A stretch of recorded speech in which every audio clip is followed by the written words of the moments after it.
નમસ્કાર, સ્વાગત છે આપનું સમાચારોમાં. આપની સાથે હું છું પ્રિયંકા.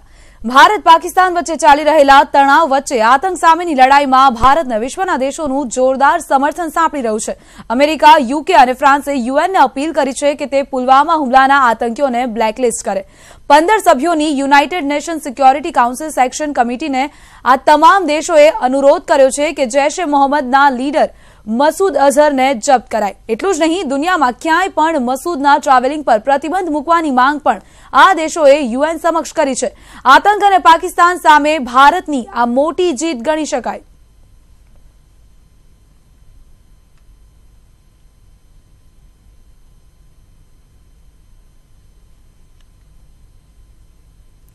ભારત અને પાકિસ્તાન વચ્ચે યુદ્ધ જેવી સ્થિતિ સર્જાઈ છે. નફ્ફટ પાકિસ્તાન પોતાની નાપાક હરકતો બંધ નથી કરતું.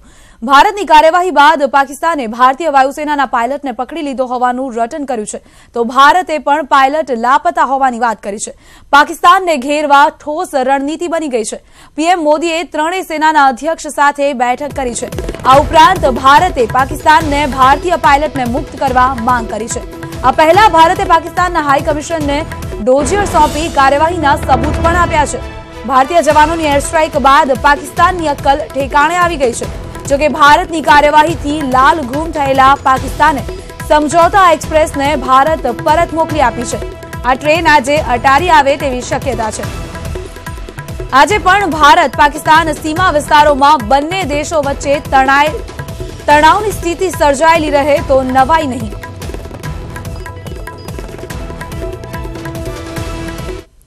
પાકિસ્તાન તરફથી દાવો કરવામાં આવ્યો છે કે તેમણે 2 ભારતીય વિમાનને નિશાનો બનાવી તોડી પાડ્યા છે, તો ભારતના એક પાયલટને કેદ કરવાનો દાવો પણ કર્યો છે. તો 20 વર્ષ પહેલા કારગિલ યુદ્ધના સમયે પણ પાકિસ્તાને ભારતના એક ફાઇટર પાયલટને ગિરફતાર કરવામાં સફળતા મેળવી હતી, જેનું નામ હતું નચિકેતા. નચિકેતાના દુશ્મની ધરતી પર સકુશળતાપૂર્વક પરત આવવાની કહાણી પણ રસપ્રદ છે.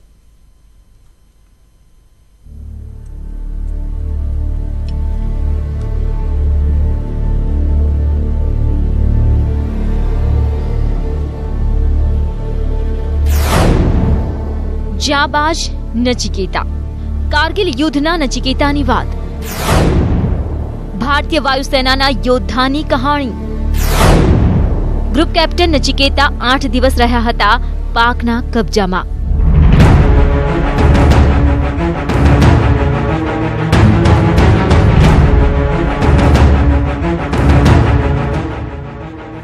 જૂન 1999ના રોજ કારગિલ યુદ્ધ દરમિયાન ભારતીય વાયુસેનાના ફાઇટર પાયલટ નચિકેતાને વાયુસેનાના ઓપરેશન સફેદ સાગરની જવાબદારી સોંપાઈ.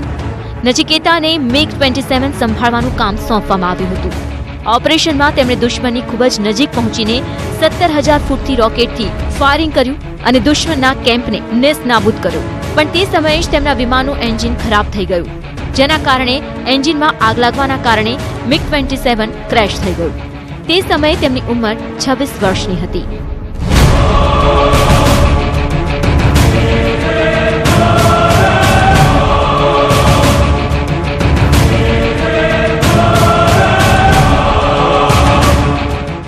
નચિકેતા વિમાનથી સુરક્ષિત રીતે બહાર આવવામાં સફળ રહ્યા, પણ પાકિસ્તાન અધિકૃત કાશ્મીરની પાસે સ્કાર્દુમાં ફસાઈ ગયા અને પાકિસ્તાની સૈનિકોએ નચિકેતાને બંધક બનાવી દીધા.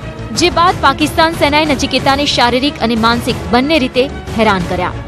પાકિસ્તાની સેના તેમની પાસેથી ભારતીય સેનાની માહિતી મેળવવાનો પ્રયત્ન કરી રહી હતી, પણ તેમણે કંઈ પણ કહેવાની ના પાડી દીધી. નચિકેતાએ જણાવ્યું હતું કે તેમને ખૂબ જ ક્રૂરતાથી મારવામાં આવતું. જોકે ઇન્ટરનેશનલ મીડિયાના દબાવના કારણે પાકિસ્તાની સરકારે 8 દિવસ બાદ નચિકેતાને International Committee of the Red ક્રોસને સોંપવામાં આવ્યા હતા. ત્યારબાદ વાઘા બોર્ડરના માર્ગે તેમને ભારત મોકલવામાં આવ્યા હતા.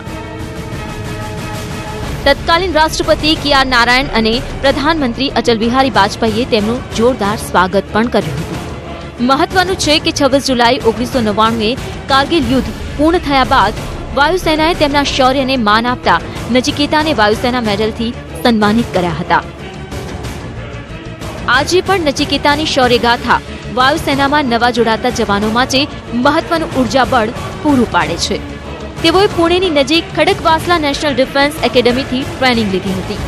ગ્રુપ કેપ્ટન નચિકેતાએ 1990 થી 2017 સુધી વાયુસેનામાં પોતાની સેવા પ્રદાન કરી. કારગિલ યુદ્ધ દરમિયાન ગંભીર રીતે ઇજાગ્રસ્ત થવાના કારણે ગ્રુપ કેપ્ટન નચિકેતા ફાઇટર ફ્લાઇંગમાં પરત ન ફરી શક્યા, પણ તેમ છતાં તેમણે હિંમત ન હારી અને વિશાળ I-176 ટ્રાન્સપોર્ટ વિમાન ઉડાવવાની કામગીરી સંભાળી હતી. સાચું જ કહેવાય છે કે એક પાયલટનું દિલ હંમેશા તેના વિમાન સાથે જોડાયેલું રહે છે. Bureau report, news 18 Gujarati. Bharat Pakistan વચ્ચે તણાવની સ્થિતિ સર્જાઈ છે, જેને લઈને પાકિસ્તાનની સરહદને અડીને આવેલા ગુજરાતમાં ખાસ સુરક્ષા કરાઈ છે. ભારત બાદ પાકિસ્તાની સૈન્ય તરફથી બોર્ડર પર હિલચાલ જોવા મળી રહી છે. રણ, ક્રીક અને દરિયાઈ સીમામાં હિલચાલથી ભારતીય સુરક્ષા એજન્સીઓ સતર્ક કરાઈ છે. પાકિસ્તાની સૈન્ય અને ટેન્કની પણ હલચલ જોવા મળી રહી છે. પાકિસ્તાન મરીન સિક્યોરિટી એજન્સી અને ડોલ્ફિન કમાન્ડોને સ્ટેન્ડ ટુ રહેવા આદેશ કરાયા છે. વિઘાકોટ બોર્ડર પિલર નંબર 11-11 થી પાકિસ્તાન સૈન્યનો બદિંગનો કેમ્પ 1.5 કિલોમીટર દૂર છે. ભારતીય ઇન્ટેલિજન્સ એજન્સીના ઇનપુટ બાદ કચ્છની ગુપ્તચર એજન્સી એલર્ટ પર રખાઈ છે. સાથે જ પૂર્વ પશ્ચિમ કચ્છમાં હાઈ એલર્ટ કરી સરહદી વિસ્તારમાં પોલીસ ચેકપોસ્ટ પર ચેકિંગ વધારાયું છે. કચ્છ સ્થાનિક પોલીસ, એસઓજી, એલસીબી અને એસઆરપી દ્વારા ચેકિંગ હાથ ધરાયું છે. આ ઉપરાંત વાયુસેનાના મથકોને પણ એલર્ટ કરાયા છે. ભારતીય સેનાની 3 પાંખ એલર્ટ પર છે. સાથે જ આર્મી સ્કૂલમાં 2 દિવસની રજા જાહેર કરાઈ છે. સરહદી વિસ્તારમાં તણાવપૂર્ણ માહોલ અને અભ્યાસ કરતા બાળકોની સુરક્ષાને ધ્યાનમાં લઈને આ નિર્ણય લેવાયો છે.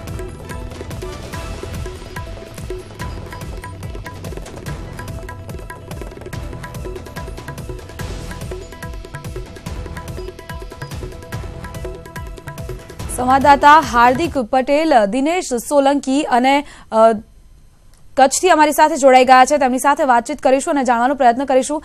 સૌથી પહેલા હાર્દિક, આપની પાસે આવવા માંગીશું. આપની પાસેથી જાણવા માંગીશું કે કયા પ્રકારની સુરક્ષાના બંદોબસ્ત કરવામાં આવ્યા છે અને આજે શું અટકળો લગાવવામાં આવી રહી છે કે કયા પ્રકારની પરિસ્થિતિ રહેશે?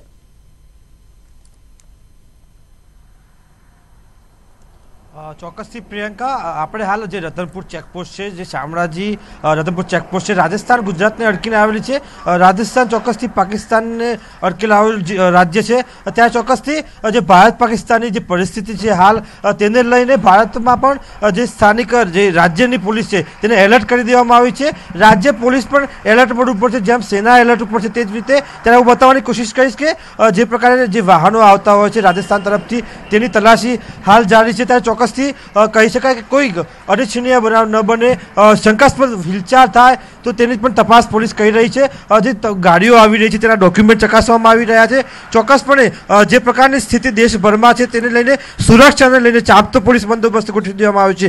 રાજ્યમાં કોઈ પણ એવો બનાવ ન બની જાય તેને લઈને પોલીસ સતર્ક બની છે. ત્યાં ચોક્કસથી કહી શકાય કે જે પ્રકારની જે સ્થિતિ છે તેને લઈને હથિયારધારી પોલીસ પણ અહીં મૂકી દેવામાં આવી છે. હું બતાવવાની કોશિશ કરીશ કે જે હથિયારધારી પોલીસ જવાન અહીં મૂકી દેવામાં આવે છે તેને પણ એક છૂટો દોર આપવામાં આવેલો છે કે કોઈ પણ એવી પરિસ્થિતિમાં તેનો તે ઉપયોગ કરી શકે. ત્યારે ચોક્કસથી કહી શકાય કે જે રતનપુર ચેકપોસ્ટ છે તેને લઈને હજારો વાહનો ગુજરાતમાં પ્રવેશતા હોય છે. ગુજરાતમાં રાજ્યભરમાં જે પ્રકારે હાલ એલર્ટ આપી દેવામાં આવ્યું છે. રાત્રિ દરમિયાન સતત પેટ્રોલિંગ કરવામાં આવી રહ્યું છે. શંકાસ્પદ વિસ્તારોમાં પોલીસ દ્વારા પેટ્રોલિંગ કરવામાં આવી રહ્યું છે. ચોક્કસથી પ્રિયંકા, કહી શકાય કે જે પ્રકારની સ્થિતિ દેશમાં છે ત્યારે પોલીસ પણ હાલ એલર્ટ મોડ ઉપર છે. રાજ્યમાં લોકોને પણ સાવચેત કરવામાં આવી રહ્યા છે. કોઈ પણ હિલચાલ હોય તો પોલીસને જાણ કરવામાં આવે, શંકાસ્પદ ચીજ વસ્તુ સામે આવે તો પોલીસને જાણ કરવામાં આવે અને ખુદ પણ સલામત રહેવા માટે તકેદારી રાખવામાં આવે. જી પ્રિયંકા.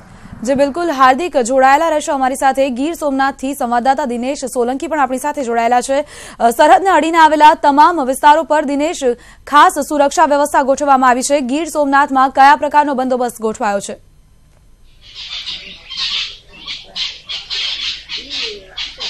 ચોક્કસ જે પ્રમાણે હાલ દેશની અંદર એલર્ટ જાહેર કરવામાં આવ્યું છે તેમાં પણ ખાસ ગીર સોમનાથ જિલ્લાની જો વાત કરવામાં આવે તો ગીર સોમનાથ જિલ્લો છે તે અરબી સમુદ્રને અડીને આવેલો હોય, જેને લઈને ખાસ એલર્ટ અપાયું છે.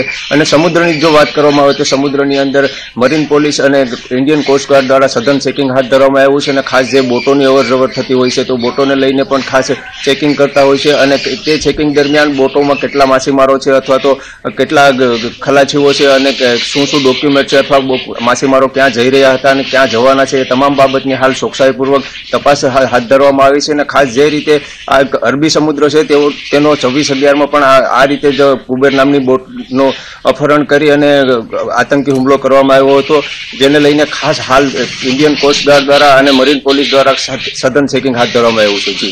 જી બિલકુલ દિનેશ, જોડાયેલા રહેશો. સંવાદદાતા અંકિત પોપટ પણ આપણી સાથે જોડાયેલા છે. અંકિત, જે રીતે ક્રીક દરિયાઈ વિસ્તાર અને સરહદ પર તમામ સુરક્ષા વ્યવસ્થા ગોઠવી દેવામાં આવ્યા છે, કયા પ્રકારના સુરક્ષા વ્યવસ્થા કચ્છમાં ગોઠવવામાં આવ્યા છે તે આપની પાસેથી જાણવા માંગીશું.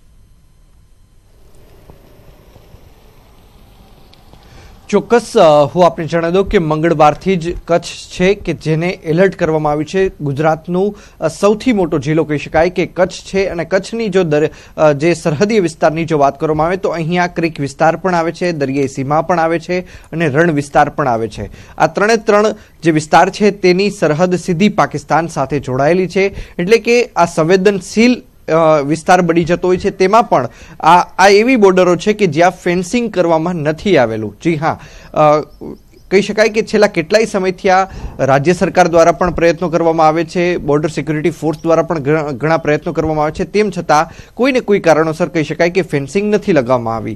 ત્યારે જો હાલ અત્યારે કચ્છની વાત કરવામાં આવે તો પરમ દિવસ એટલે કે મંગળવાર રાતથી જ સૈન્યના જવાનો મોટી સંખ્યાની અંદર કહી શકાય કે સરહદીય વિસ્તાર તરફ આવી પહોંચ્યા છે. તો બીજી તરફ પાકિસ્તાન તરફથી પણ હિલચાલ અત્યારે જોવા મળી રહી છે. પાકિસ્તાનનું કહી શકાય કે જે મરીન સિક્યુરિટી એજન્સી છે તેને પણ અત્યારે સ્ટેન્ડ ટુ રાખવાના આદેશ આપી દેવામાં આવે છે. તો સાથોસાથ જે તેમના ડોલ્ફિન કમાન્ડો છે તેમને પણ સ્ટેન્ડ ટુ રાખવામાં આદેશ આપવામાં આવ્યા છે. કચ્છની જો વાત કરવામાં આવે તો હાલ અત્યારે ભુજની જે આર્મી સ્કૂલ છે તેમાં 2 દિવસની આજથી રજા આપવામાં આવી છે, એટલે કે ગુરુ અને શુક્રવાર આ બંને દિવસ રજા રાખવામાં આવી છે. શુક્રવારથી સ્કૂલ રાબેતા મુજબ કેમ શરૂ થશે કે કેમ તે આવતીકાલ બપોર બાદ જણાવવામાં આવશે. જી બિલકુલ અંકિત, આભાર આપનો અમારી સાથે જોડાવા માટે. હાર્દિક અને દિનેશ, આપનો પણ આભાર અમારી સાથે જોડાવા માટે અને તમામ માહિતી માટે. તો તમામ પ્રકારે સુરક્ષાના સઘન બંદોબસ્ત કરવામાં આવ્યા છે. આર્મી સ્કૂલમાં રજા જાહેર કરવામાં આવી છે. સુરક્ષાના કારણોને ધ્યાનમાં રાખીને આર્મી સ્કૂલમાં 2 દિવસની રજા જાહેર કરાઈ છે. સરહદ પર સીમાઓને સુરક્ષિત રાખવા માટે તમામ સુરક્ષા વ્યવસ્થા ગોઠવી દેવામાં આવી છે. મુંબઈ ઇન્કમટેક્સ ઓફિસની વેબસાઇટ હેક કરવામાં આવી છે. પાકિસ્તાનના સમર્થનમાં સ્લોગન લખવામાં આવ્યા છે. સમાચાર પ્રાપ્ત થઈ રહ્યા છે. મુંબઈ ઇન્કમટેક્સ ઓફિસની વેબસાઇટને હેક કરી લેવામાં આવી છે. આ વેબસાઇટ પર પાકિસ્તાનના સમર્થનમાં સ્લોગન્સ લખાયેલા જોવા મળી રહ્યા છે. મુંબઈની ઇન્કમટેક્સ ઓફિસની વેબસાઇટને હેક કરી લેવામાં આવી છે. આ વેબસાઇટ પર પાકિસ્તાનના સમર્થનમાં કેટલુંક કન્ટેન્ટ જોવા મળી રહ્યું છે. પાકિસ્તાનના સમર્થનમાં સ્લોગન લખાયેલા આ વેબસાઇટ ખુલતાની સાથે જોવા મળી રહ્યા છે. મુંબઈ ઇન્કમટેક્સની ઓફિસની વેબસાઇટને હેક કરી લેવામાં આવી છે. આ વેબસાઇટ ખુલતાની સાથે જ વેબસાઇટની અંદર પાકિસ્તાનના સમર્થનમાં લખાયેલા સ્લોગન્સ જોવા મળી રહ્યા છે. વધુ માહિતી સાથે જોડાઈ રહ્યા છે संवाददाता अमित राय. अमित, वेबसाइट हैक कर ली गई है मुंबई इनकम टैक्स ऑफिस की, क्या ज्यादा जानकारी मिल रही है? देखिए, निश्चित तौर पे अगर आप वेबसाइट को ओपन करेंगे तो उसमें जो है कुछ स्लोगन जो है पाकिस्तान के लिखे हुए नजर आ रहे हैं. हालांकि वो चीजें स्पष्ट रूप से समझ में नहीं आ रही हैं कि आखिरकार क्या कुछ लिखा हुआ है, लेकिन जो खबरें आ रही है और जो वेबसाइट हम देख रहे हैं कि वेबसाइट को हैक कर लिया गया है. हालांकि इस बारे में हम साइबर जो डिपार्टमेंट है मुंबई पुलिस का, उससे लगातार संपर्क में है, लेकिन कोई भी जो है अधिकृत तौर पर जानकारी नहीं दे पा रहा है आखिरकार क्या उनकी जांच चल रही है और किस तरह से इस वेबसाइट को हैक किया गया. लेकिन जब आप मुंबई इनकम टैक्स की वेबसाइट को ओपन करेंगे तो उसमें स्लोगन जो है पाकिस्तान के लिखे हुए नजर आ रहे हैं. जी बिल्कुल अमित, जो वेबसाइट को हैक कर लिया गया है, करीबन कितना समय लग सकता है इसको रिकवर करने के लिए? देखिए, लगातार जो है हम संपर्क में है डीसीपी जो साइबर सेल के हैं उनसे विशाल ठाकुर, लेकिन उनसे हमारी बातचीत हुई. उनका साफ तौर पे कहना है कि अभी हम कुछ कह नहीं सकते, लेकिन जिस तरह के हालात जो है देश में चल रहे हैं और जिस तरह से इनकम टैक्स की वेबसाइट को हैक किया गया, ये बिल्कुल जो है बहुत ही महत्वपूर्ण बात है और ये एक चिंता का विषय है. तो लगातार जो है साइबर सेल की टीम जुटी हुई है, लेकिन मीडिया को जो है आधिकारिक रूप से कुछ भी बताया नहीं जा रहा है. जी जी बिल्कुल अमित, धन्यवाद आपका हमारे साथ जुड़ने के लिए. तो मुंबई इनकम टैक्स ऑफिसની વેબસાઇટને હેક કરી લેવામાં આવી છે અને આ વેબસાઇટને રિકવર કરવામાં કેટલો સમય લાગશે તે કહેવામાં હાલ સાયબર સેલ પણ અસમર્થ જણાઈ રહ્યું છે. પાકિસ્તાનમાં એર સ્ટ્રાઇક બાદ ગુજરાતમાં એલર્ટ જાહેર કરાયું છે ત્યારે ન્યૂઝ 18 ગુજરાતી પહોંચ્યું પાટણ જિલ્લાના સરહદી ગામડાઓમાં અને જાણવાની કોશિશ કરી કે ત્યાં કેવી પરિસ્થિતિ છે। જોકે તમામ ગ્રામજનોનું એક જ કહેવું છે કે અમે સેનાની સાથે છીએ। સરકારે પાકિસ્તાનને ઈંટનો જવાબ પથ્થરથી આપ્યો છે અને આ એક નાનકડું ટ્રેલર આવું પાકિસ્તાનને સમજી લેવું જોઈએ। પાકિસ્તાનને નેસ્ત નાબૂદ કરી દેવું જોઈએ, એને નકશામાંથી મિટાવી દેવું જોઈએ અને એ ભારત સરકાર કરવા માટે સક્ષમ છે। પાકિસ્તાને આ નહીં ભૂલવું જોઈએ અને એમ થાય કે આપણો એક સિનેમી મરાય અને 50 મરાવા જોઈએ પાકિસ્તાનના અને પાકિસ્તાને આપણા સિનેમી સાથ દૂતો એ ગામ આપે। આતંકવાદીને વળતો જવાબ આપ્યા બાદ આજે દેશની પ્રજા ક્યાંક ને ક્યાંક દિવાળી જેવો માહોલનો અનુભવ કરી રહી છે। ખાસ કરીને જે સરહદી વિસ્તારો છે તે પણ અત્યારે ક્યાંક ને ક્યાંક એલર્ટ મૂકી દેવામાં આવે છે। ન્યૂઝ 18 ગુજરાતીની ટીમ અત્યારે પાટણ જિલ્લાના એવા સરહદી ગામોમાં છે જે સરહદો દેખી શકાય છે કે જ્યાં આગળ જે આર્મીના છે કેમ્પો પણ આવેલા છે, જ્યાં સ્થાનિક લોકો છે, જે સરહદી વિસ્તારના ગામડાઓમાં રહેતા સ્થાનિક લોકો છે તેમને જ પૂછીશું કે જે આ વિમાની દ્વારા જે હુમલો કરવામાં આવ્યો છે તે તેમને કેવો લાગી રહ્યો છે, જે ઘટના બની છે, એક વળતો જવાબ આપવામાં આવ્યો છે તે બાબતે આપનું શું કહેવું છે? બિલકુલ, ભારત સરકારે પાકિસ્તાનને ઈંટનો જવાબ પથ્થરથી આપ્યો છે અને આ એક નાનકડું ટ્રેલર આવું પાકિસ્તાનને સમજી લેવું જોઈએ। એ આતંકવાદીઓને પાકિસ્તાનને જે ભારતને નુકસાન પહોંચાડી રહ્યા છે આવી રીતે ખોટી રીતે અને લોકોના મગજમાં ઝેર ભરી અને જે હુમલાઓ કરાવે છે, લિસ્ટ લખો 13,000થી વધારે સૈનિકો આજ સુધીમાં શહીદ થયા છે। 13,000થી વધારે સૈનિકો આજ દિન સુધીમાં ભારતના શહીદ થયા છે। પાકિસ્તાનને નેસ્ત નાબૂદ કરી દેવું જોઈએ, એને નકશામાંથી મિટાવી દેવું જોઈએ અને એ ભારત સરકાર કરવા માટે સક્ષમ છે। પાકિસ્તાને આ નહીં ભૂલવું જોઈએ। એ ચોક્કસથી ક્યાંક ને ક્યાંક સ્થાનિક લોકોનું કહેવું છે કે આ માત્ર ટ્રેલર છે, પિક્ચર આખું હજી તેમની દેખવાની ઈચ્છા છે। આપણે ગામના વડીલને પૂછીશું કે તેમના પાસે અત્યારે કેવો માહોલ છે। કાકા, ગામમાં અત્યારે કેવો માહોલ છે? ગામમાં સારો માહોલ છે। અમને એમ થાય કે આપણો એક સિનેમી મરાય અને 50 મરાવા જોઈએ પાકિસ્તાનના અને પાકિસ્તાને આપણા સિનેમી સાથ દૂતો એ ગામ આપે, સરહદના ગામડા, બરાબર છે। ગામના લોકો અત્યારે બધા ખુશ છે, દિવાળી જેવું ખુશ છે, દિવાળી જેવો આનંદ છે આપણને। એમ દિવાળીથી વધારે કહો તો કેવાય એમ આ 12 બદલો લીધો મોદી સાહેબે બહુ સારો એમ। આપણી પાસે એક ગામના યુવાન છે, આપણે તેમને પણ પૂછીશું કે તેમને આ જે ભારત તરફથી પગલું ભરવામાં આવ્યું છે તે તેમને કેવું લાગ્યું છે। ભાઈ, આપને કેવું લાગ્યું પગલું? આ પગલું ભર્યું છે સારામાં સારું પગલું। 44 આપણા વ્યક્તિઓ માર્યા છે આપણે જવાનું, એના માટે એક સૈનિક લારે ના 100 મરવા જોઈએ। ખૂબ આક્રોશ છે આપણે અત્યારે હાલમાં જે બદલો લીધો છે તે દિવાળી જેવો માહોલ થઈ રહ્યો છે અત્યારે। ચોક્કસથી આપનું શું કહેવું છે? સારું છે સાહેબ। એ ચોક્કસથી જે રીતે કહી શકાય કે જે સરહદી વિસ્તારો છે ત્યાંના લોકો આ બાબતે ક્યાંક ને ક્યાંક સરાહના કરી રહ્યા છે કે જે સરકાર દ્વારા પગલાં ભરવામાં આવ્યા છે તે ખૂબ જ સારા કહી રહ્યા છે।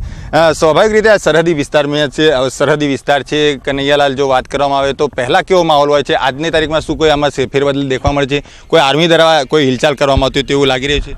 બિલકુલ, પાકિસ્તાન એવી શંકામાં રહેતું હોય કે ભારતની આર્મી લડવા આવવાની છે, એવું નથી। ભારતનો એક નાગરિક આના પાઈ શીખે પાકિસ્તાન પાસેથી વ્યાજ સહિત હિસાબ લેવાનો છે।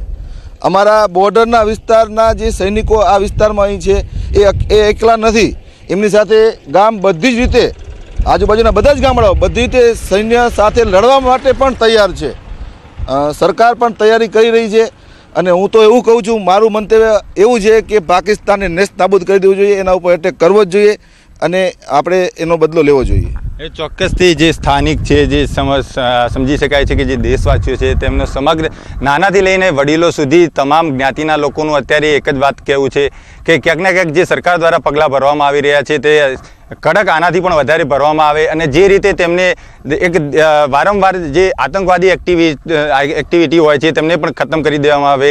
જો આવનારા સમયમાં જે આ ટ્રેલર છે તેનું પૂરેપૂરું પિક્ચર બતાવવામાં આવે તો હજુ પણ તે વધારે ખુશ થશે। યશવંત પટેલ, ન્યૂઝ 18 ગુજરાતી, પાટણ। મોરબી જિલ્લાના ગ્રામ્ય વિસ્તારોમાં અગનગોળો દેખાવાનો મામલો। મોરબી, માળિયા, ટંકારા અને વાંકાનેરના ગ્રામ્ય વિસ્તારોમાં મોડી સાંજે અગનગોળો દેખાયો હતો।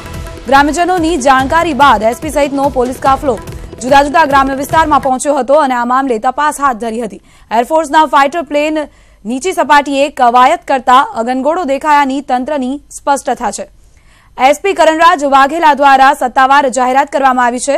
એરફોર્સના ઉચ્ચ અધિકારીઓ સાથે સંવાદ બાદ સ્પષ્ટતા કરવામાં આવી અને લોકોને ખોટી અફવાઓ અને ભયના માહોલથી દૂર રહેવા તંત્ર દ્વારા અપીલ કરવામાં આવી છે।